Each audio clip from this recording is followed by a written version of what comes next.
नमस्कार साथियों, आपका हमारे चैनल स्टडी टॉपर में हार्दिक स्वागत है। आज हम आपके सामने फिर से एक नए शिक्षण बिंदु के साथ प्रस्तुत हुए हैं, जिसका नाम है अधिगम स्थानांतरण। देखिए, अभी तक हम लोगों ने पिछले वीडियो में अधिगम को पढ़ा है। कई सारे वीडियो हमारे अधिगम पर हो चुके हैं। अधिगम माने होता है स्थायी रूप से सीखना, या अधिगम माने होता है कि व्यक्ति के व्यवहार में स्थायी रूप से परिवर्तन। तो अधिगम के तहत हमने जो भी सीखा वो स्थायी रूप से सीख तो लिया। अब अगले जो चैप्टर, ये जो आज का मेरा चैप्टर है अधिगम स्थानांतरण, इसमें हमें ये देखना है कि जो हमने पहले सीखा है, स्थानांतरण मतलब ट्रांसफ़र, अब पहले सीखे हुए ज्ञान का हम दूसरी परिस्थिति में प्रयोग करेंगे। तो अधिगम स्थानांतरण क्या होता है कि एक परिस्थिति में सीखा गया ज्ञान, कौशल या योग्यता का दूसरी परिस्थिति में प्रयोग कर लेना अधिगम स्थानांतरण कहलाता है। ट्रांसफ़र ऑफ लर्निंग, कि एक परिस्थिति में हम जो भी सीखें उसका प्रयोग हम दूसरी परिस्थिति में कर लें, इसी को हम लोग अधिगम स्थानांतरण कहते हैं। क्योंकि अधिगम के तहत हम लोगों ने स्थायी तो सीख लिया, अब जब समय पड़ेगा तो हम क्या करेंगे, उस सीखे हुए ज्ञान का प्रयोग करेंगे, इसी को हम लोग अधिगम स्थानांतरण कहते हैं। तो क्या हुआ अधिगम स्थानांतरण कि एक परिस्थिति में सीखा गया ज्ञान, एक परिस्थिति में सीखा गया ज्ञान, कौशल अथवा अनुभव का दूसरी परिस्थिति में प्रयोग कर लेना ट्रांसफ़र ऑफ लर्निंग कहलाता है, अधिगम का स्थानांतरण कहलाता है। अधिगम के स्थानांतरण पर आपके कई सारे मनोवैज्ञानिकों ने परिभाषाएं दी हैं, उनकी फेमस परिभाषाएं हैं, हम देख लेते हैं। जैसे हम लोगों ने साइकिल चलाना सीखा, तो जब साइकिल के बाद हम लोगों को स्कूटी मिली या स्कूटी या बाइक चलाने का नंबर आया, तो हम क्या करेंगे कि पहले स्थिति में जब हम लोगों ने साइकिल चलाना सीखा था, उसमें जो भी हमने अनुभव प्राप्त किए थे, उन अनुभवों का प्रयोग हम स्कूटी चलाने में या बाइक चलाने में या कर लेंगे। तो उससे क्या होगा कि हमारे अनुभवों का ट्रांसफ़र हो जाएगा। पहले वाले अनुभव बाद वाली स्थिति में उनका हम प्रयोग कर लेंगे, जिससे हमें दूसरी परिस्थिति में आसानी रहेगी, उस दूसरी परिस्थिति में हम सामंजस्य बिठा पाएंगे। तो अधिगम स्थानांतरण की परिभाषा है, कोलसनिक महोदय ने दी है, बड़ी ही अच्छी परिभाषा है। इन्होंने कहा है कि पहली परिस्थिति में, यही जो मैंने अभी आपको बताया है कि पहली परिस्थिति में प्राप्त ज्ञान, अभियोग्यता क्या होती है। जैसे पहले हम छात्र हैं, जब तक हम लोगों ने बीए बीएससी किया या एमए किया, तब तक हम छात्र रहे। जब हम लोगों ने डीएलएड कर लिया या बीएड कर लिया, तो क्या हो गया, अब हमारे अंदर एक शिक्षक बनने की अभियोग्यता या योग्यता जनरेट हो गई। अब हम छात्र नहीं रहे, बल्कि क्या हो गए, अध्यापक हो गए। तो अध्यापक जो टीचर का जो प्रोफेशन है, ये क्या है, हमारी योग्यता है।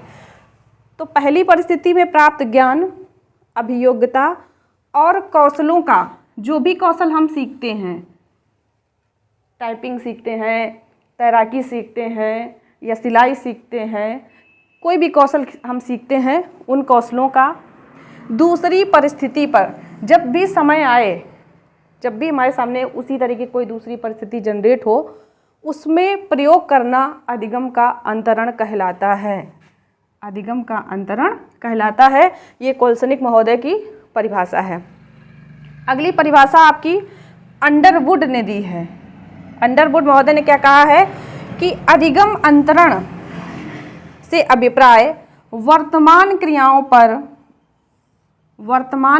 पर पड़ने वाला प्रभाव पूर्व अनुभवों का प्रभाव है।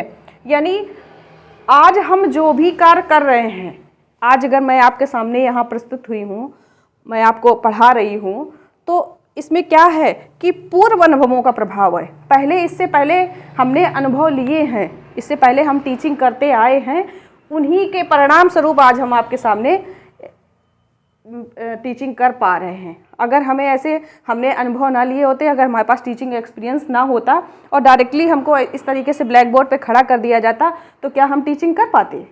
नहीं कर पाएंगे ना।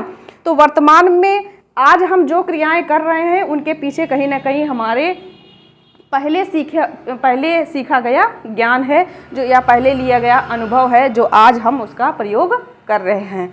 तो वही है कि वर्तमान में जो भी हम कार्य कर रहे हैं उनके ऊपर हमारा पहले सीखा गया अनुभव कार्य करता है।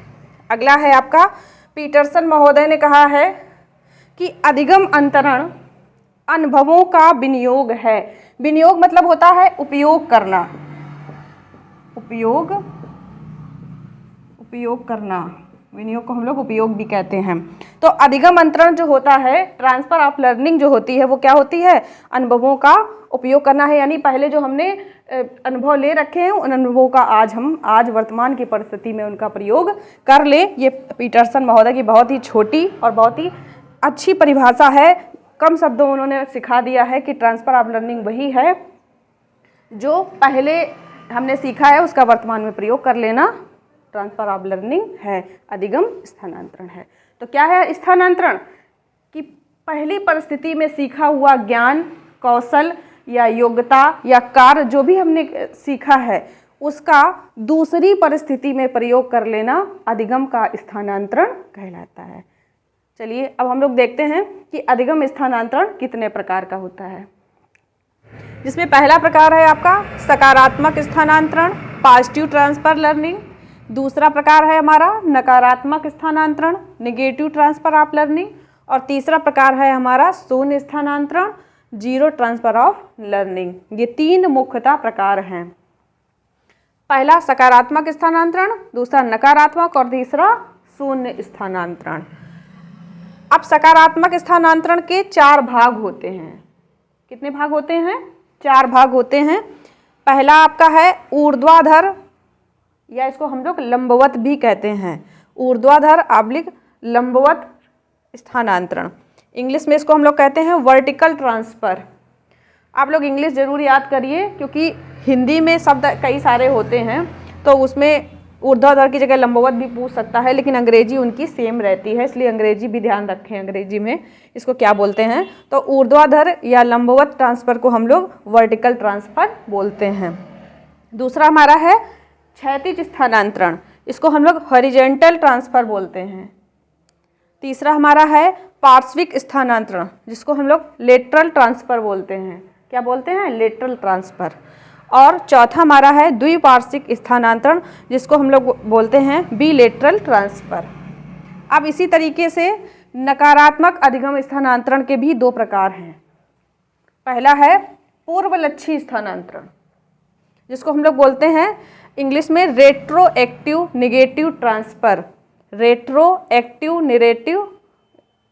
Negative transfer. और दूसरा हमारा है परलक्षी नकारात्मक स्थानांतरण, इसको हम लोग बोलते हैं प्रोएक्टिव नेगेटिव ट्रांसफर। और शून्य स्थानांतरण का कोई भी प्रकार नहीं है। सकारात्मक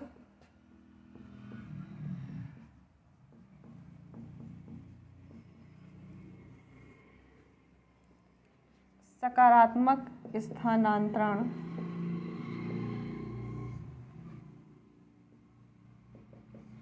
सकारात्मक स्थानांतरण। देखिए सकारात्मक स्थानांतरण क्या होता है? जब एक परिस्थिति में सीखा हुआ ज्ञान, कौशल या अनुभव दूसरी परिस्थिति में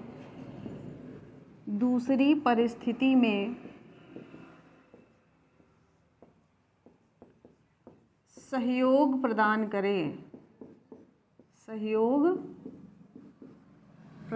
करे तो उसे सकारात्मक अधिगम स्थानांतरण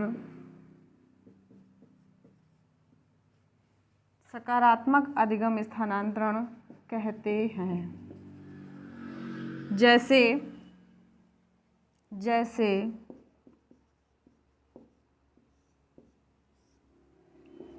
साइकिल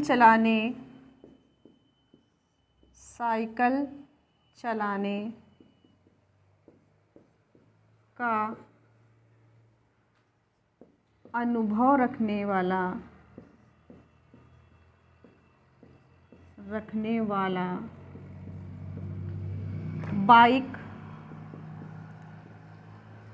या स्कूटी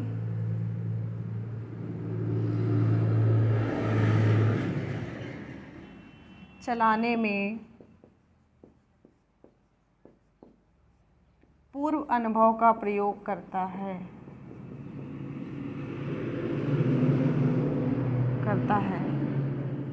यानी जब हमने साइकिल सीखी थी उस दौरान साइकिल की बैलेंसिंग बनाने में, साइकिल चलाने में जो जो हमने अनुभव प्राप्त किए थे, जब हम बाइक या स्कूटी चलाना सीखते हैं तो हम उन्हीं अनुभव का प्रयोग कर लेते हैं। तो क्या होता है कि एक परिस्थिति में सीखा हुआ ज्ञान, कौशल या अनुभव दूसरी परिस्थिति में हमारा क्या कर रहा है, सहयोग कर रहा है। साइकिल चलाने के दौरान जो अनुभव प्राप्त हुए वो बाइक चलाने में हमारा सहयोग कर रहे हैं, जिससे कि हमें क्या हो रहा है, आसानी हो रही है। तो इसी को हम लोग सकारात्मक स्थानांतरण कहते हैं। नोट कर लीजिए आप लोग। दूसरा, नकारात्मक अधिगम स्थानांतरण।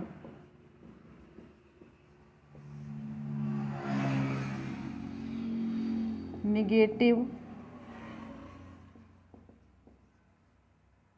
ट्रांसफर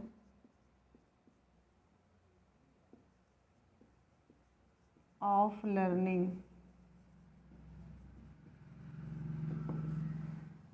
अब प्रथम स्थिति में सीखा हुआ ज्ञान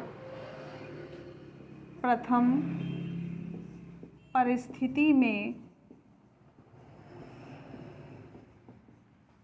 सीखा गया ज्ञान द्वितीय परिस्थिति में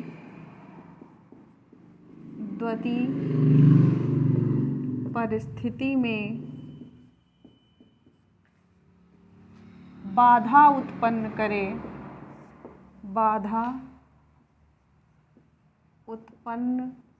करे तो उसे नकारात्मक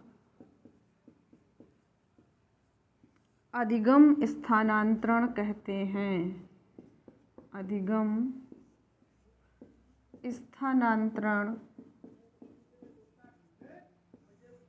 कहते हैं।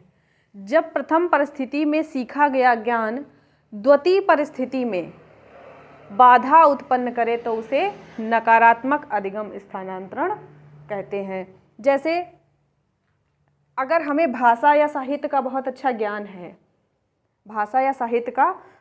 ज्ञान है, लेकिन जब हम कंप्यूटर सीखने के लिए जाते हैं तो क्या होता है कि हमें कठिनाई का अनुभव होता है, क्योंकि भाषा, अगर साहित्य की बात की जाए तो हमें भाषा पे अच्छी पकड़ है, लेकिन कंप्यूटर के विषय में हम कुछ नहीं जानते हैं। तो जब भी हम कंप्यूटर सीखने के लिए जाते हैं तो क्या होता है कि हमें ये लगता है यह तो बहुत कठिन है, इसको हम नहीं कर पाएंगे, इसको हम कैसे करें। यानी पहले सीखा हुआ ज्ञान दूसरी परिस्थिति में बिल्कुल भी हमारा सहयोग नहीं कर रहा है, बल्कि क्या कर रहा है, बाधा उत्पन्न कर रहा है। तो उसे हम क्या कहते हैं, नकारात्मक अधिगम स्थानांतरण कहते हैं। अगला है हमारा तीसरा नंबर जो है वो है शून्य। अच्छा, यहीं पे पहले देख लेते हैं हम लोग, इसके दो भाग हैं। नकारात्मक स्थानांतरण के दो भाग हमने आपको बताए थे। एक बताया था पूर्वलक्षी और एक बताया था परलक्षी। इनका क्या रोल है, पूर्वलक्षी और परलक्षी का क्या रोल है अधिगम स्थानांतरण?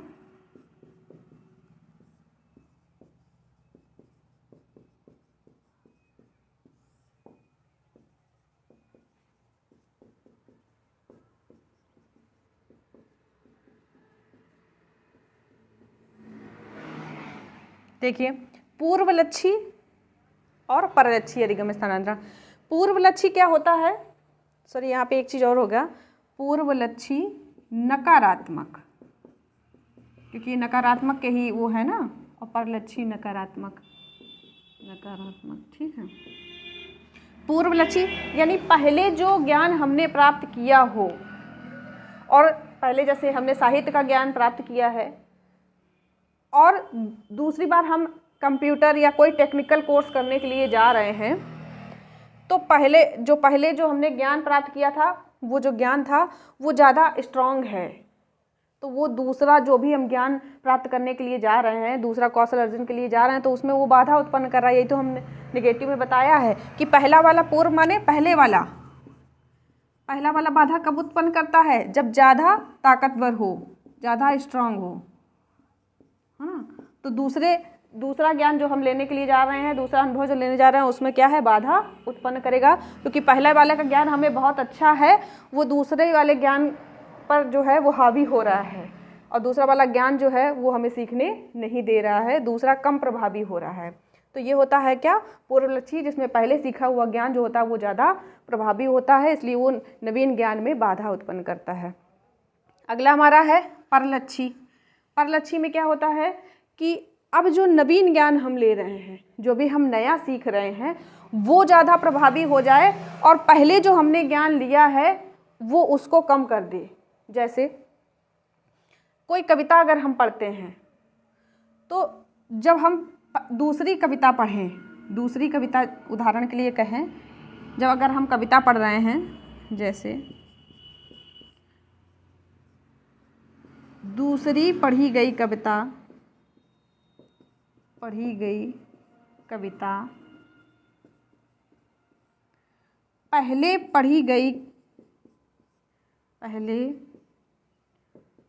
पढ़ी गई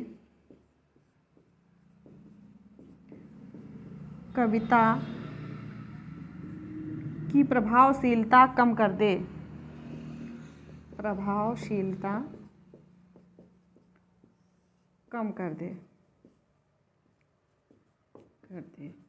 तो उसे हम लोग क्या बोलेंगे, परलक्षी नकारात्मक अधिगम स्थानांतरण।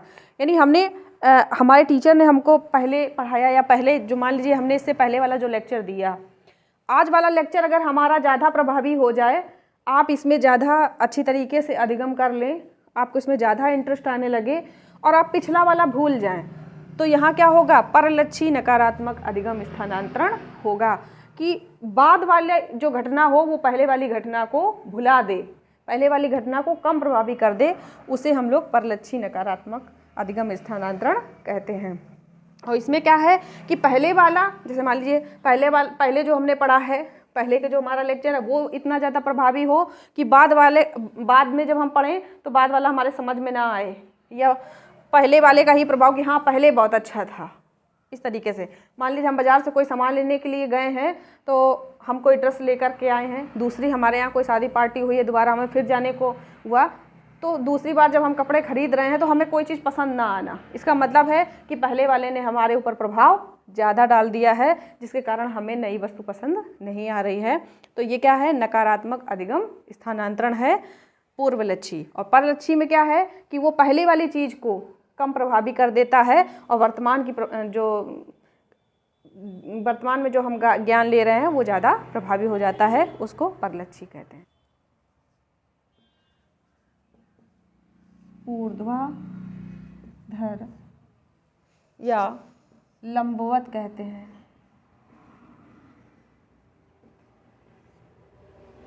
अधिगम स्थानांतरण,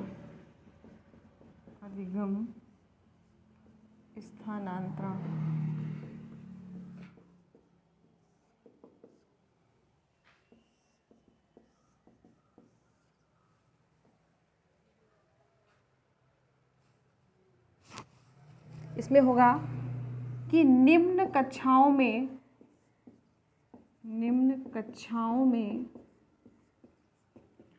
प्राप्त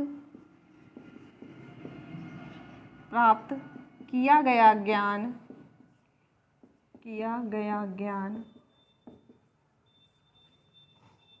का प्रयोग प्रयोग उच्च कक्षाओं में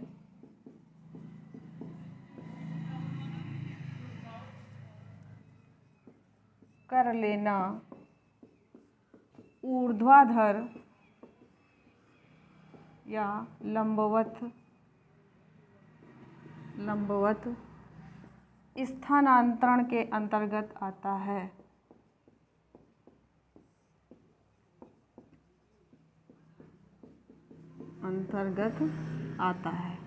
यानी निम्न कक्षाओं में या निम्न स्थितियों में प्राप्त किया गया ज्ञान।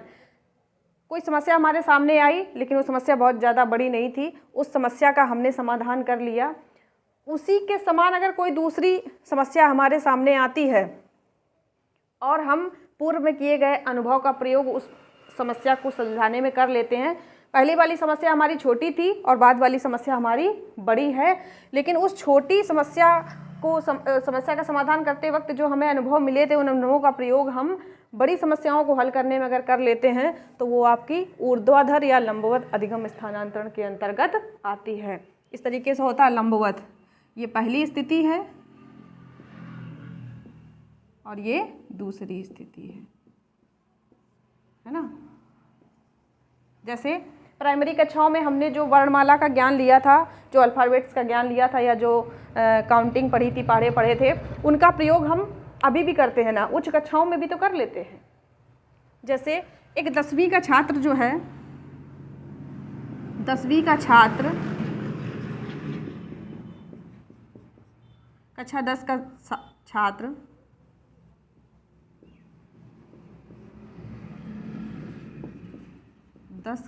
छात्र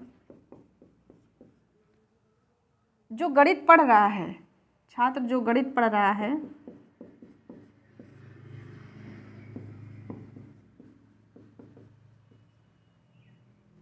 उसमें वह पिछली कक्षाओं का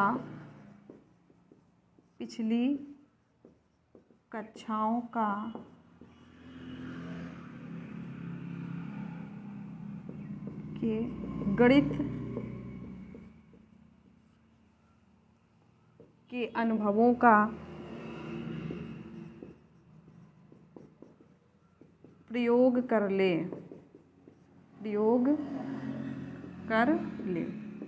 यानी उसने 6, 7, 8 में जो भी प्रमेय सीखी हो, जो भी उसने गणित का ज्ञान लिया हो, उसको बड़ी कक्षाओं में भी वो प्रयोग कर लेता है। जो बचपन में हमने जोड़, घटाना, गुणा, भाग सीखे थे, वो क्या बदल गए हैं हमारे आज भी दैनिक जीवन में। जो भी हम प्रयोग करते हैं, जहाँ जोड़, घटाना, गुणा, भाग करना होता है, आज भी वही तकनीक लगाते हैं। तो निम्न स्तर पर सीखा गया ज्ञान जहाँ उच्च स्तर में सहयोग कर दे, उसे हम लोग ऊर्ध्वाधर या लंबवत अधिगम स्थानांतरण कहते हैं। नोट कर लीजिए इसका, या स्क्रीनशॉट ले लीजिए आप। क्षैतिज स्थानांतरण।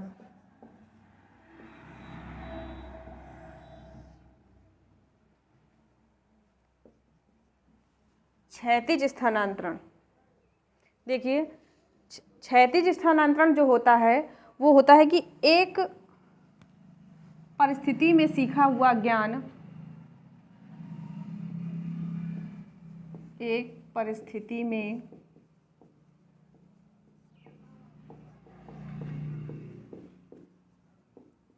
सीखा हुआ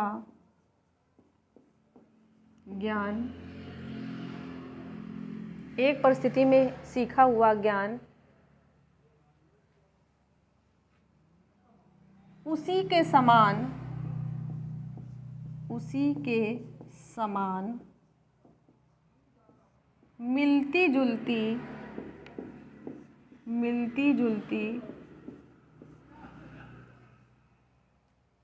परिस्थिति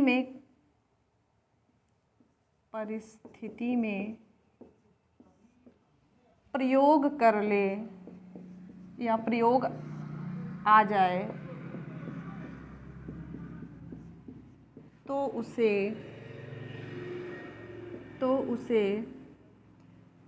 क्षैतिज स्थानांतरण कहते हैं। क्षैतिज स्थानांतरण कहते हैं। एक परिस्थिति में सीखा हुआ ज्ञान उसी के समान मिलती जुलती दूसरी परिस्थिति में, दूसरी, यहाँ ये दूसरी लिखा हुआ है, दूसरी परिस्थिति में प्रयोग आ जाए तो उसे क्षैतिज स्थानांतरण कहते हैं। जैसे गणित विषय का ज्ञान, गणित विषय का ज्ञान जैसे लिखेंगे, गणित विषय का ज्ञान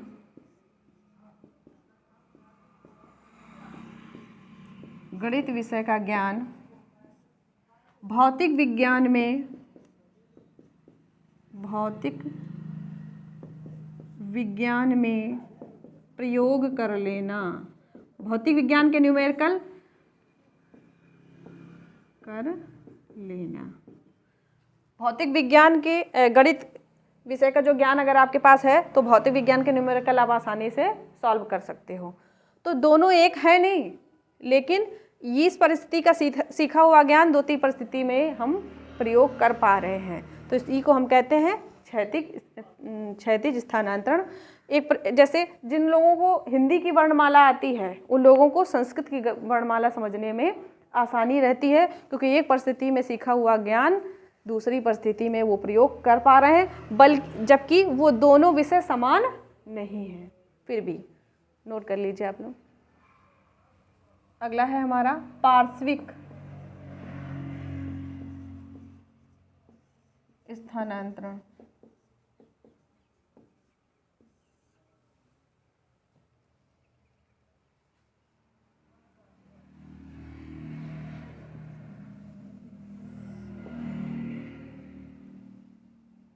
एक परिस्थिति में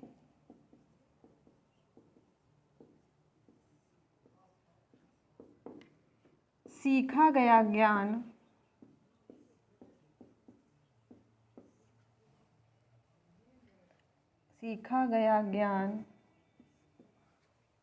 उसी के समान दूसरी परिस्थिति में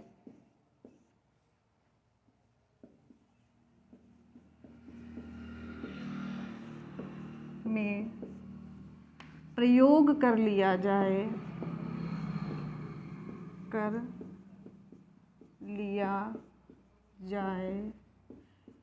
उसी के समान, यानी बिल्कुल हूबहू मिलती जुलती स्थिति में, है ना, उसी के समान दूसरी परिस्थिति में कर लिया जाए तो उसे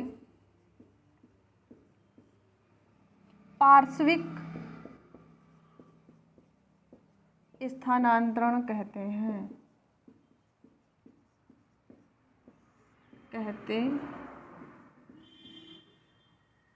कि आज जिस परिस्थिति में या आज की जो स्थिति है उसमें जो हमने ज्ञान लिया, बिल्कुल ऐसी घटना हमारे सामने कोई दूसरी घटित हो जाए, उस समय उस ज्ञान का हम प्रयोग कर लें तो उसको पार्श्विक स्थानांतरण कहते हैं। इस पे एक बहुत अच्छा जो प्रयोग है,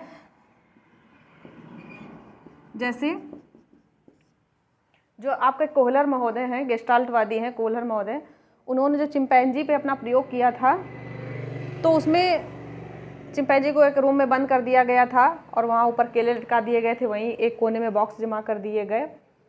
चिंपैंजी इधर उधर घूमता रहा, उसके बाद उसने अपनी बुद्धि का प्रयोग किया, तो उसने एक बॉक्स, पहले वो प्रयास करता रहा उछल के कूद के डंडा से इस तरीके से कि मिल जाए, लेकिन नहीं मिल रहा था, तो उसने एक बॉक्स रखा, जो बॉक्स रखे थे कमरे में, एक बॉक्स उठाया और उसके ऊपर रख के देखा, उसको मिल गया।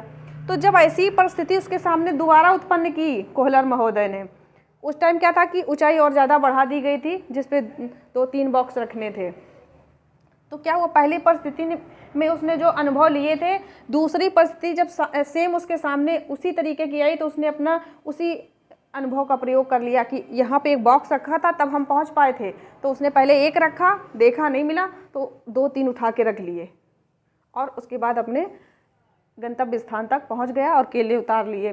तो यही यहाँ प्रदर्शित किया जा रहा है कि एक परिस्थिति में सीखा गया ज्ञान उसी के समान दूसरी परिस्थिति में प्रयोग कर लिया जाए तो उसे पार्श्विक स्थानांतरण कहते हैं। कि जो ज्ञान कौशल हमने एक स्थिति में लिया है, जैसे किसी ने सिलाई सीखी अगर, तो ड्रेस मेकिंग का जो कार्य है, फैशन डिजाइनिंग का जो कार्य है, वो आसानी से कर पाता है, क्योंकि एक स्थिति में जो वो सिलाई में जो सीख रहा है वो क्रिएटिविटी उसके पास है कि नहीं यहाँ ये जोड़ें ये हटाएं, तो वही वो उसमें ड्रेस मेकिंग में अपना उस अनुभव का प्रयोग कर सकता है। ये आपका पार्श्विक स्थानांतरण है। अगला और एक लास्ट जो है बिल्कुल वो लिख लीजिए, द्विपार्श्विक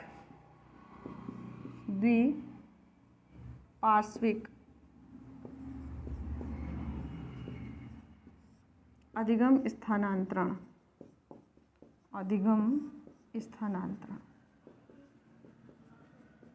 अब देखो यहाँ पे है द्विपार्श्विक अधिगम स्थानांतरण क्या होता है कि शरीर के किसी एक अंग को प्राप्त अनुभव, शरीर के एक अंग द्वारा प्राप्त अनुभव का दूसरे अंग में उसी कुशलतापूर्वक, किस तरीके से, उसी कुशलतापूर्वक प्रयोग कर लेना द्विपार्श्विक अधिगम स्थानांतरण होता है। नोट कर लीजिए आप लोग।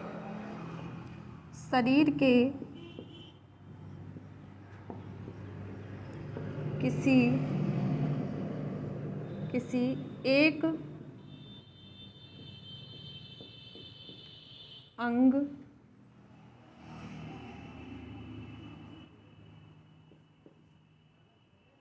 एक अंग का अनुभव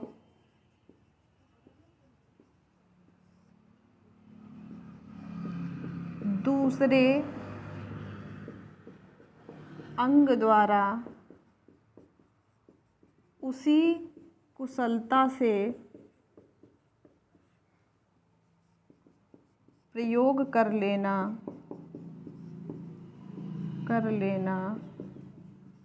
द्विपार्श्विक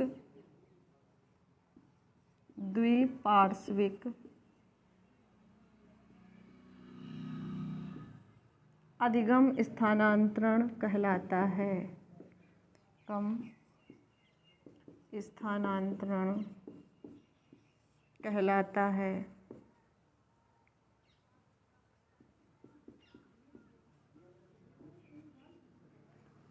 जैसे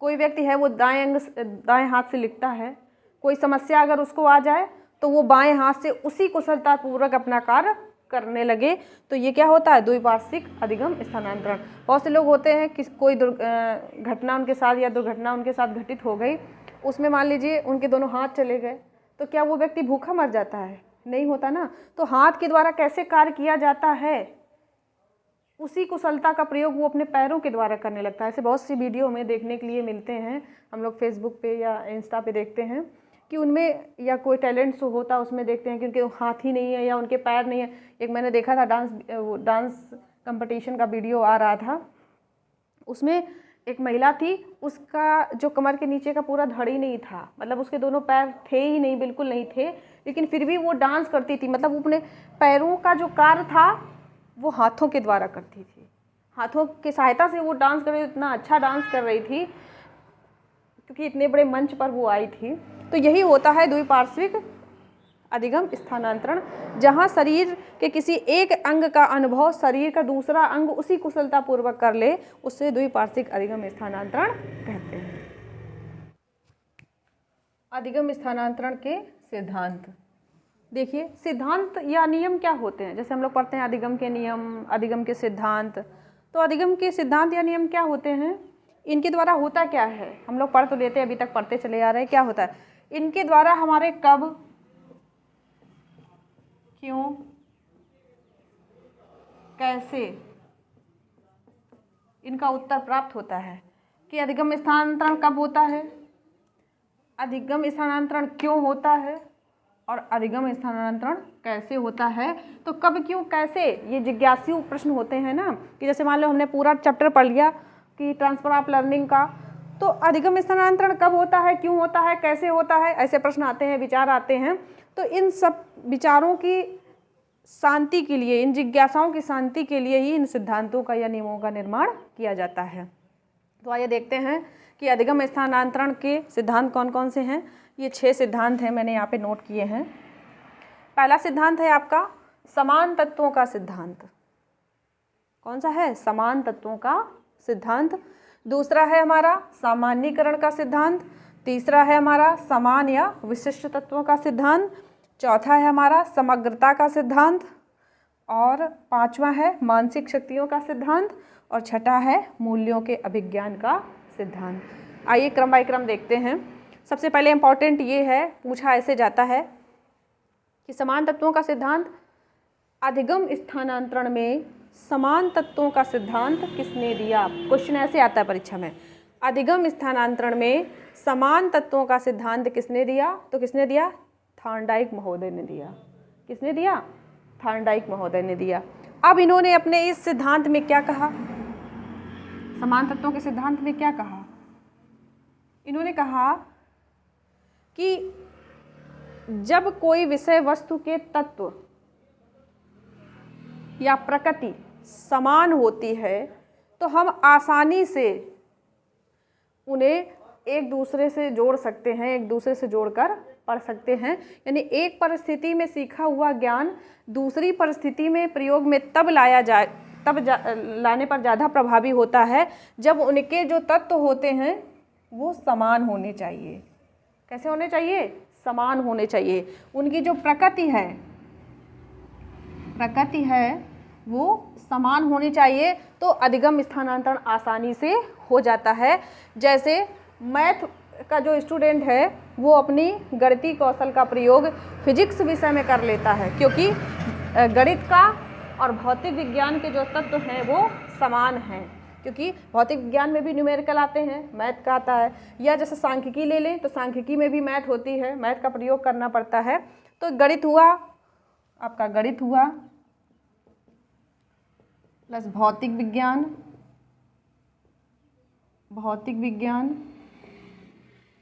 या सांख्यिकी, ये क्या है? इनके तत्व समान है, ये एक जैसे ही हैं। तो गणित विषय का ज्ञान इन दोनों में हम प्रयोग कर लेंगे तो अधिगम का जो स्थानांतरण है वो आसानी से हो जाएगा और प्रभावी हो जाएगा। ये पहला है समान तत्व का सिद्धांत जो दिया है थॉर्नडाइक महोदय ने। दूसरा आपका है सामान्यीकरण अधिगम स्थानांतरण का सिद्धांत। ये आपका दिया है चार्ल्स जुड महोदय ने। किसने दिया है? चार्ल्स जुड महोदय ने। और बाद में इनका सहयोग किया था क्रो एवं क्रो ने। तो ये याद रखना, परीक्षा में ऐसे पूछा जाएगा कि सामान्यीकरण अधिगम स्थानांतरण का सिद्धांत किसने दिया? तो दिया है चार्ल्स जुड ने।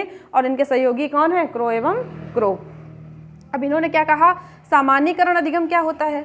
जैसे हमारे सामने कोई परिस्थिति आई, हमारे सामने कोई समस्या आई, उस समस्या को जैसे जिस दिन प्रथम दिन हमें वो समस्या फेस करनी पड़ी, तो क्या होता है कि हम थोड़ा सा परेशान हो जाते हैं कि कैसे इस परिस्थिति से हम बाहर निकलें।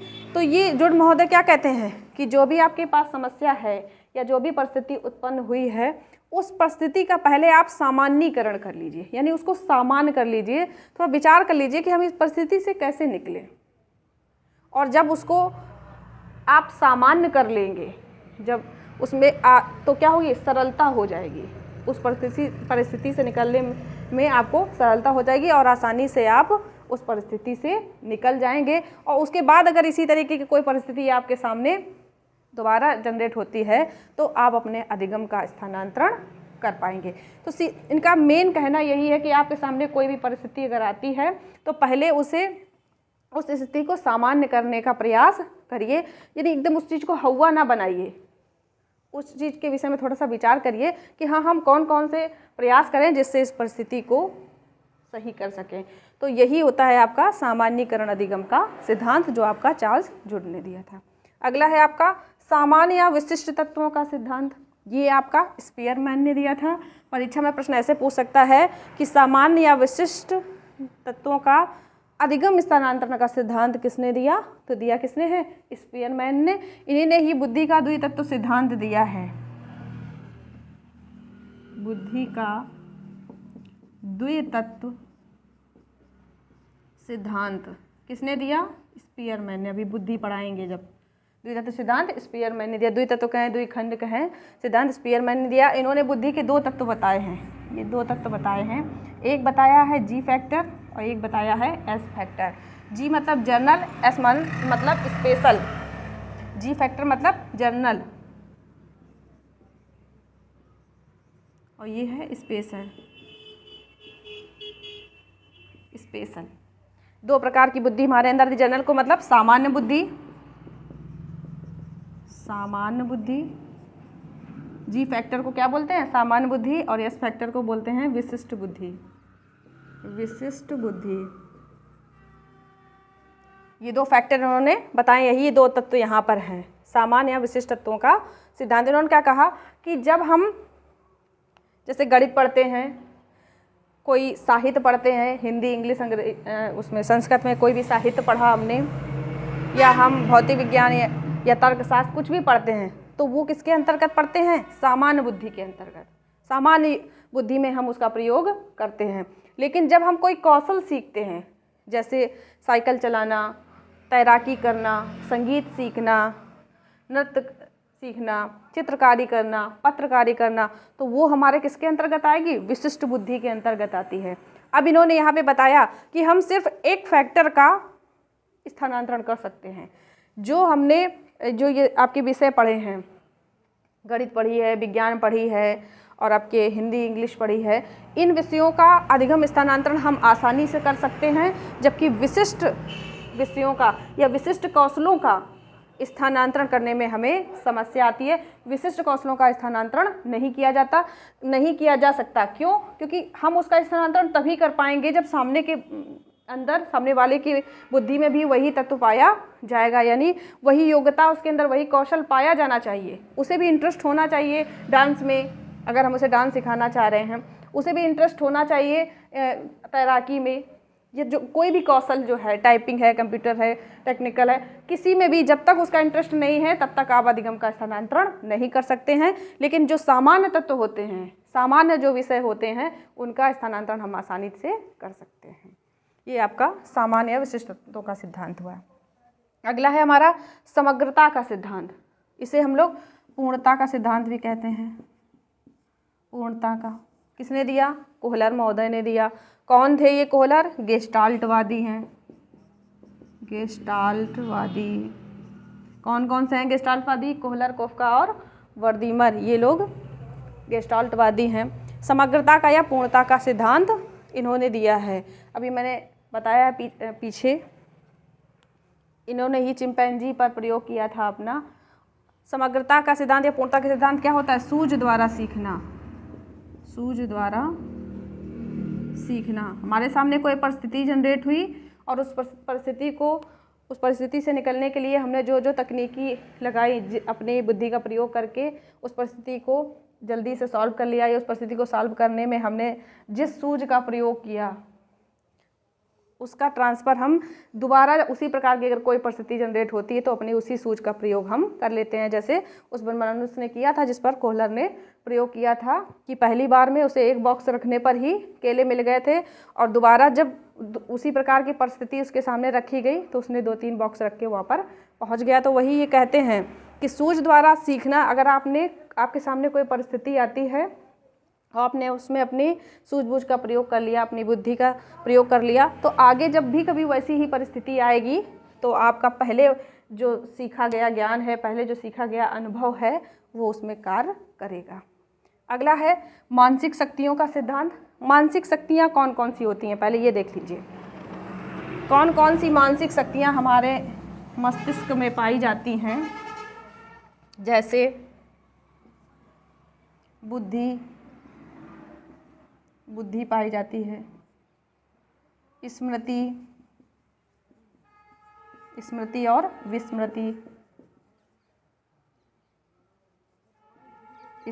विस्मृति, कल्पना, तर्क, चिंतन,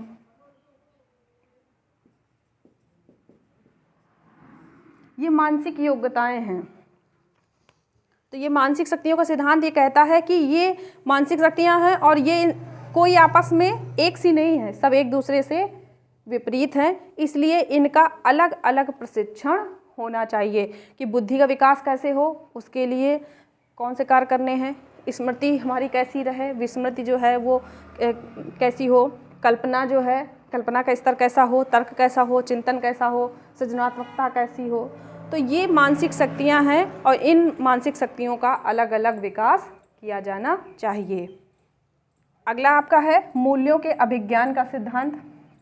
अब जैसे मूल्यों के अभिज्ञान का सिद्धांत ये कहता है कि मान लीजिए कोई शिक्षक है और वो शिक्षक जो है उसका पढ़ाने का जो शिक्षण कौशल है, पढ़ाने का जो तरीका है वो अच्छा है, वो उनके अंदर जो डिसिप्लिन है यानी विद्यालय समय से आना, समय से जाना,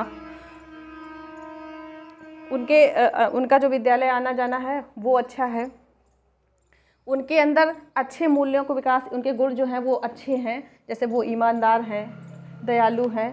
तो अगर इस तरीके का व्यक्तित्व जो है वो एक शिक्षक के अंदर है तो वो अपने बच्चों के अंदर आसानी से मूल्यों का विकास कर सकता है। अब हम ये तो नहीं कह सकते हैं कि बेटा ईमानदार बनो या दयालु बनो, आप उन्हें करके दिखाइए। जब हम उन्हें करके बच्चों को दिखाते हैं तो वो उस चीज़ को आसानी से सीख जाते हैं। ये आपका है मूल्यों के अभिज्ञान का सिद्धांत। तो आज का टॉपिक हमारा यहीं पर समाप्त होता है। उम्मीद करते हैं हमारे द्वारा दी गई जानकारी आप लोगों को पसंद आई होगी। अगर वीडियो पसंद है तो हमारे चैनल को सब्सक्राइब करें, लाइक करें और शेयर अवश्य कर दें। Thank you for watching.